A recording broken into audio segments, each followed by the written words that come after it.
Hello and thanks for joining us this morning. I am Rolake Ademiju. Let's move straight to the top stories of the daily, starting with Vanguard.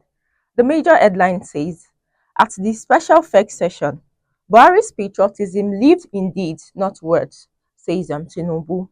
Says ex-president maintained the signature serenity in life, in death. Renames Maiduguri University after him. He pursued justice with sincerity. That's coming from Shetima. You can find the story on page 5 of the Vanguard newspaper. And there is a photo story, yes, that was taken at the special FEC session in Buhari's honor. Why G5 betrayed Atiku, PDP in 2023, says AUTOM. AUTOM's others opportunist, says ex-vice president. Momodu dumps PDP, joins ADC. Why Wike talks down on PDP leaders? That's coming from Ogidi South caretaker chair. Interpol probes importation of 3.3 billion naira damaged solar panel. Mission X, no room for errors against Zambia. Madugu assures Nigeria. You can find the story on the page 30 of the Vanguard newspaper. And on page 9 it says Nigeria reaches 79.65% teledensity, 48.81% broadband penetration, says NCC. ADC to federal government. Audit $21 billion spent on refineries before sale. You can find the story on the page 12. First Old Coal. Controversy trails multi-billionaire share deals. And the lastly here says port security. Nimasa shuts 2 facilities for non-compliance. You can find both story on page 19 of the Vanguard newspaper. The Punch is leading with shocking surge. Electricity subsidy jumps 220% to 2 trillion naira. Economic strain blamed for unsustainable power subsidy levels. 36 governors reject amendment to Electricity Act. You can find the story on page 21 of the Punch newspaper. Dangote Alt fuel discount scheme admits for fraud allegations. Ondo Oro, landlord accomplice nabbed over varsity student's murder. You can find the story on page 4 and 5 of the Punch newspaper. And lastly here it says federal government boycotting resume talks on Lagos Airport mega project. You can find the story on page 23 of the Punch newspaper. And lastly, the Guardian is leading with demand Buhari, life, legacy, controversies, and 12 million votes left behind. Tinubu renames Unimaid after Buhari's lead fake tribute. You can find the story on page 7 of the Guardian newspaper. Rising youth population may mar national progress, NPC warns. And lastly on the Guardian newspaper, Yoruba Forum, Ohaneze weigh Atiku's obese chances against Tinubu in 2027. You can find the story on page 7 of the Guardian newspaper. And that's all we have for the headlines of the dailies. Join us after the short break for a brief analysis of some of the stories.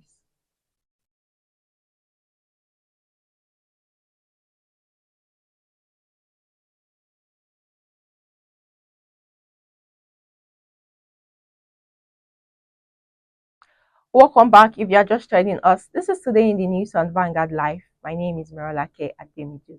Let's dive into our first story of the day. The former governor Samuel Orton of Benue State yesterday explained why he and other members of the G5 Governors Forum opposed the People's Democratic Party and its presidential candidate Atiku Abubakar in the 2023 elections. But in a pushback, the former vice president described them as frustrated opportunists who are searching for relevance.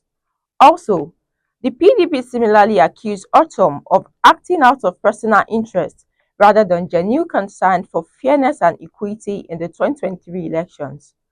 This came as the former presidential aspirant, Mr. Dele Momodu, formally resigned from the PDP, citing what he described as the hijacking of the party by anti-democratic forces.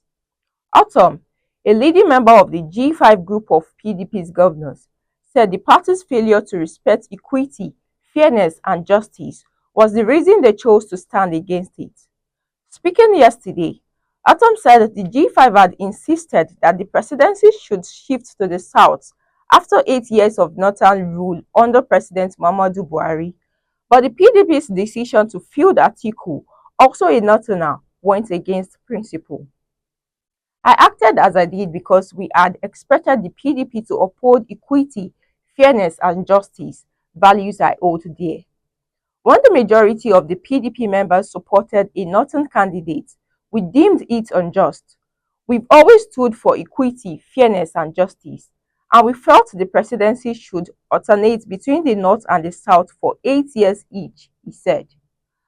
As the chairman of the PDP zoning committee, Otto noted that although the committee recommended an open contest, he personally pushed for a Southern candidate. He stressed that the party's National Executive Committee had the final say, which led to Atiku's candidacy. I presented the committee's report as it was, and the NEC made the final call. I couldn't override the collective decision, ORTOM explained. So now let's move to our second story. You can't spend billions to repair refineries, sell without full audit, ADC tell federal government. The African Democratic Congress has called for a comprehensive audit of the Nigerian refinery, following reports that nearly $18 billion has been spent by successive governments on rehabilitating the nation's three key refineries. In a statement issued by the party's National Publicity Secretary and the coalition spokesperson, Malam Bolaji Abdullahi, the ADC raised concern about possible deception by the Tinubu's administration, which recently committed over $2.8 billion to the refineries before labeling them as non-functional. The statement reads, the African Democratic Congress has noted that deep concern the recent confirmation by the Tinubu's administration and the leadership of the Nigerian National Petroleum Company Limited, NNPCL, that the federal government is proceeding with the full privatization of Nigerian state-owned refineries. These developments come in just months after government officials claimed that the Port Harcourt and Warri refineries had resumed partial operations, raises fundamental questions about transparency and policy coherence. It will be recalled that the APC government recently announced that the refineries were already working. It is therefore curious that the same government, having spent such humongous amounts on refineries, is now planning to sell them off. ADC is concerned about the perennial waste and underhanded dealings in the name of turnaround maintenance that never turn anything around but the personal fortunes of those involved. We believe this must not continue. We are, however, suspicious of the current moves being made by the government to sell off the refineries outright without giving full considerations to alternative options and without consultations with critical stakeholders. Selling off the refineries under the prevailing circumstances is indeed conducive for all sorts of criminal dealings, whereby the national assets could be deliberately devalued and sold to cronies. ADC therefore calls out for a full and independent audit, financial, technical, and structural, before any sales is contemplated or privatization is considered. So let's end today with Mr. and Mrs. Mrs. is speaking first. She says, so she fell for a man who has a car. What's her offense?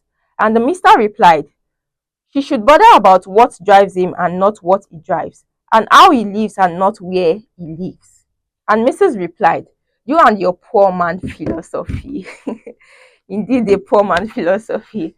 So this is where we draw the curtain today. Don't forget to follow us on all our social media platforms displaying on your screen. And you can also visit our website for more interesting stories at www.vanguardngr.com. My name is Merolake Ademiju. Have a lovely weekend.